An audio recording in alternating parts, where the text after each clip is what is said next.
पंजाब केसरी में आप सबका स्वागत है। मैं हूं चंद्रशेखर धरनी। इस वक्त हम मौजूद हैं हरियाणा फार्मेसी काउंसिल के अंदर। हरियाणा फार्मेसी काउंसिल के चेयरमैन दिनेश अदलखा जी आज चंडीगढ़ में मौजूद हैं। इनसे बातचीत करेंगे। सबसे पहले अदलखा जी, जिस प्रकार से विजिलेंस की जांच चली, लंबी प्रक्रिया रही, उसमें ऐसी खबरें आ रही हैं कि आपको क्लीन चिट मिली है, उस बारे में आपकी टिप्पणी बिल्कुल स्पष्ट रूप से चाहेंगे। धरनी जी, हरियाणा सरकार के विजिलेंस विभाग ने फार्मेसी काउंसिल की जांच लगभग पूरी कर ली है, जिसमें मेरे और मेरे रजिस्ट्रार के खिलाफ कहीं भी किसी प्रकार का कोई दोष नहीं पाया गया। और मैं इतना जानता हूं कि दूध का दूध पानी का पानी करने में पुलिस विभाग को कोई देर नहीं लगती। और मैं तो माँ मनसा देवी, माँ पीताम्बरा, शनि महाराज जी, अपने गुरुओं के आशीर्वाद से एक चीज़ जानता हूँ कि 6/3/2019 को मैंने ज्वाइन किया। आज तक हरियाणा के अंदर जितने भी मेडिकल स्टोर लोग चला रहे हैं, उनकी रिन्यूअल हुई, हरियाणा से जिन्होंने फार्मेसी करी उनकी रजिस्ट्रेशन हुई। एक भी ऐसा व्यक्ति जो ये कह दे कि दिनेश अदलखा को या उसके किसी दलाल को हमने पैसे दिए, तो जो सरकार मुझे सजा देगी मुझे मंजूर है। आखिर ये अपवाद शुरू क्यों हुआ? अब बाहरी स्टेट्स को लेकर जिस प्रकार से पहले भी रजिस्ट्रेशन होती थी, आपने सख्ती की, उस मामले में कई यूनिवर्सिटीज़ को आपने पत्राचार भी किया, कई चीज़ें सामने भी आई, और उसके बाद ये विवाद एकाएक बहुत सुर्खियों में आया। ऐसा है, 6/3/2019 को ज्वाइन करने के बाद सबसे पहले एक मामला आया मेरे पास विद्यालय एवं तकनीकी शिक्षा बोर्ड का, कि इतने सारे बच्चे जिनकी उम्र 25 साल से 55 साल, वो 12वीं करने के लिए एकाएक छत्तीसगढ़ चले गए। उसके बाद सभी लोगों ने पंजाब से फार्मेसी कर ली, और किसी से भी फार्मेसी के बारे में पूछो तो उनको फार्मेसी की पता नहीं। तो मैंने हरियाणा सरकार को, माननीय गृह मंत्री श्री अनिल विज जी को पत्र लिखा। माननीय गृह मंत्री जी ने इस पर बड़ी कड़ी से संज्ञान लिया और माननीय मुख्यमंत्री जी को लिखा कि इसकी जाँच पुलिस से कराई जाए। पुलिस की जाँच अभी चल ही रही थी। जब ये मामला नज़दीक आता चला गया तो कुछ यूनिवर्सिटीज़, कुछ बोर्ड, कुछ विद्यालय जो इसमें फंस चुके हैं, उन सबको समझ आ गया कि यदि दिनेश अदलखा यहाँ रहेगा तो हमारे लिए काम करना मुश्किल होगा। जाल जिस तरीके से उन्होंने बुना, वो षड्यंत्र सबके सामने आ गया। कितने लोग आज गिरफ्तार हुए, क्यों गिरफ्तार हुए? कहीं ना कहीं तो उनकी जो प्रूफ हैं, वो रिकॉर्ड है, वो पूरे हुए कि वो गिरफ्तारी के लायक हैं, उन्होंने गलत काम किए, इसलिए वो गिरफ्तार हुए। और हम इतना ज़रूर जानते हैं कि कोई भी विभाग अछूता नहीं रह सकता जब तक कि आप खुद भी सतर्क नहीं है। सतर्कता का मतलब ये है कि हरियाणा के अंदर आज 12,000 फार्मासिस्ट की सीटें हैं। आपको पंजाब, राजस्थान, कहीं बाहर जाने की जरूरत नहीं है, क्योंकि हरियाणा के अंदर ही बढ़िया से बढ़िया कॉलेजेस मौजूद हैं।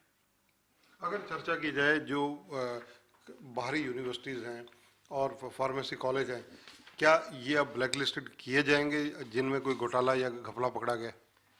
फार्मेसी काउंसिल ऑफ इंडिया ने जिन्होंने डिप्लोमा किया है, कहीं से भी किया है, उनके लिए एग्जिट एग्ज़ाम कर दिया है। जो एग्जिट एग्ज़ाम क्लियर करेगा उसका ही रजिस्ट्रेशन होगा।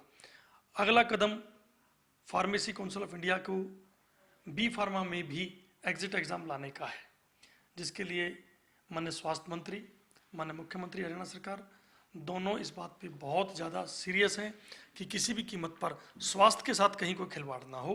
इसके लिए जब तक एग्जिट एग्ज़ाम क्लियर कोई बच्चा नहीं करेगा तो उसके लिए कोई दिक्कत ही नहीं है। फिर वो पंजाब से कराए, वो चाहे यूपी से कराओ, चाहे हरियाणा से कराओ, एग्जिट एग्ज़ाम क्लियर करेगा, उसका रजिस्ट्रेशन हो जाएगा। एग्जिट एग्ज़ाम से जो बच्चे हैं उनको लाभ रहेगा? बिल्कुल रहेगा। जो बच्चे जेन्युइन हैं, जो पढ़ते हैं, पढ़ करके फार्मेसी करते हैं, उन लोगों को रजिस्ट्रेशन मिलेगी, उन लोगों को आगे नौकरी करने का मौका मिलेगा, उन लोगों को गवर्नमेंट जॉब में जाने का मौका मिलेगा। NHM में, कहीं भी बड़ी बड़ी कंपनियों के अंदर जिनका रिकॉर्ड ही फेलियर कर रहा है, वो एग्जिट एग्ज़ाम क्लियर ही नहीं कर पाएंगे, खत्म हो जाएगा साहब। फार्मेसी काउंसिल की अगर आपसे चर्चा करूँ, आपको मोटे रूप से अगर याद हो तो कितने रजिस्ट्रेशन हरियाणा में अभी तक जो है हुए हैं अभी तक टोटल? देखिए, अभी हमारे पास लगभग रजिस्ट्रेशन नंबर 45,000 चल रहा है, जिसमें से 29,135 वैलिड वोटर्स हैं। लोग कहते हैं कि 45,000 थे, 29,000 की वोट जाएगी। 45,000 में से 3 से 4,000 लोग तो एक्सपायर हो चुके हैं, जिनकी उम्र हो गई सन 66 से फार्मेसी काउंसिल चल रही है। 3 से 4 हज़ार लोग ऐसे हैं जिनका माइग्रेशन अदर स्टेट्स में हो गया। 2 से 2.5 हज़ार लोग ऐसे हैं जिन्होंने रिन्यूअल ही नहीं कराया। तो उस तरीके से 29,135 वोटर्स हैं। 6 लोग इलेक्टेड मेंबर्स के रूप में चुने जाते हैं, 5 लोग नॉमिनेटेड में आते हैं। तो 6 लोगों का चुनाव होना है। 43 कैंडिडेट इस समय चुनाव मैदान में हैं। जो पहले 6 हाईएस्ट वोटर्स होंगे वो लोग विनर होंगे और उसके बाद फिर दोबारा से फार्मेसी काउंसिल का गठन होगा। लखा जी, इलेक्शन कौन सी डेट को है? इलेक्शन की प्रक्रिया क्या रखी गई है? इलेक्शन की 7 तारीख से वोटर को बैलेट पेपर पोस्ट होना शुरू हो जाएगा। 24 तारीख तक बैलेट पेपर की वापसी हो जानी चाहिए। 25 तारीख को काउंटिंग होगी। अगर इसके लिए बात की जाए, इलेक्शन की एक प्रक्रिया होती है, कोई ना कोई ऑब्जर्वर नियुक्त होते हैं या रिटर्निंग अफसर नियुक्त होते हैं, इसके लिए क्या रहा? रिटर्निंग ऑफिसर हरियाणा सरकार ने director health services doctor Shri Praveen Sethi ji को नियुक्त किया हुआ है और वो ही इस प्रक्रिया को पूरा कर रहे हैं। आपका अपना गृह क्षेत्र है फरीदाबाद और पलवल की इसमें क्या भूमिका रहेगी? देखिए, टोटल 29,135 वोट हैं, जिसमें लगभग 4,500 वोट तो अकेले फरीदाबाद और पलवल की हैं। कई लोग कई बार कहते हैं धनेश अदलखा हारता नहीं है। धनेश अदलखा अपने घर से पहले ही जीत के चलता है। जीतने के लिए जितनी वोट चाहिए होती हैं, वहाँ 2 या 3 उम्मीदवार जीत सकते हैं अकेले फरीदाबाद से। तो इसलिए कई लोग कहते हैं कि जी वोट पोस्ट ऑफिस से, हिसार से उठ जाती है, जींद से उठ जाती है, वहाँ से उठ जाती है। मुझे कहीं बाहर जाने की जरूरत बहुत कम पड़ती है, क्योंकि मेरा गृह क्षेत्र ही मुझे जिता के भेज देता है। अगर चर्चा एक बार दोबारा से आपसे करूँ कि कितने कैंडिडेट हैं और किन पदों के लिए? 43 कैंडिडेट मैदान में हैं। ये सभी पहले सदस्य हरियाणा राज्य फार्मेसी काउंसिल का चुनाव लड़ेंगे। जब ये 6 जीत के आ जाएंगे, 5 नॉमिनेटेड ऑलरेडी हमारे पास हैं। 11 में से किसी एक को प्रधान और एक को प्रधान बनाया जाएगा। मैं अभी 2024 तक नॉमिनेटेड सदस्य भी हूँ। इलेक्टेड होने के बाद मैं उस पद से इस्तीफा दूंगा। लखा जी, एक बात और आपसे पूछना चाहूँगा, क्योंकि आपसे मुलाकात कभी कभार होती है और हमारे दर्शक भी जानना चाहते हैं कि आपके अध्यक्ष पद को लेकर जो कोई ना कोई आपके प्रिय मित्र जो पहले किसी भी पद पर रहे हों या आपके कार्यकारिणी में हो, ये लोग उंगली क्यों उठाते हैं? देखिए, या तो ये कह दें कि जी मैं चुनाव जीत करके नहीं आता।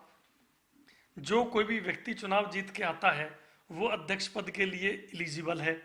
जब वो जीतता है तो 11 मेंबरों में से एक प्रधान चुना जाता है। 11 मेंबरों में से मुझे एक प्रधान चुन लिया गया। 1-2 तो सब जगह इस तरीके के लोग होते ही हैं और मैं परवाह नहीं करता। अभी आप देखिएगा, हमारी फार्मेसी काउंसिल के कुछ सदस्य ऐसे हैं जो अभी भी गलत कामों में मशगूल हैं। अभी आप चुनाव के बाद देखिएगा कि यदि फिर से मुझे मौका मिला तो ये गलत काम करने वाले सलाखों के पीछे होंगे। ऐसे बच्चे जिन्होंने फार्मेसी कहीं से भी कर रखी है, उनको क्या आप इंश्योर करेंगे? उनका मतलब किस तरह से रजिस्ट्रेशन होगा? जिन बच्चों ने हरियाणा से बाहर से फार्मेसी कर रखी है, उनको चिंता करने की ये जरूरत नहीं है कि रजिस्ट्रेशन नहीं होगा। चिंता उनको करने की जरूरत है जिन्होंने पढ़ करके नहीं करी, नॉन अटेंडिंग है, उनको मैं किसी भी कीमत पर बर्दाश्त नहीं करूँगा। धन्यवाद। तो ये हैं दिनेश अदलखा। चुनाव भी होने जा रहे हैं फार्मेसी काउंसिल के और एक बार फिर से फार्मेसी काउंसिल के अंदर जो कहा जाए चुनावी बिसात बिछ चुकी है। इसके अलावा जैसा कि अभी भी दिनेश अदलखा जी ने खुद भी बताया कि जो विजिलेंस की जांच चली है उसमें उनको क्लीन चिट मिल चुकी है तथा उनके रजिस्ट्रार को भी क्लीन चिट मिल चुकी है। कैमरामैन संजय सिंह के साथ चंद्रशेखर धरनी, पंजाब केसरी टीवी, चंडीगढ़। हमसे जुड़े रहने के लिए हमारे YouTube चैनल को सब्सक्राइब करें और नई वीडियो की नोटिफिकेशन के लिए बेल आइकॉन को दबाएं। अगर आप ये वीडियो Facebook पर देख रहे हैं तो लाइक जरूर करें और ज्यादा से ज्यादा शेयर करें। धन्यवाद।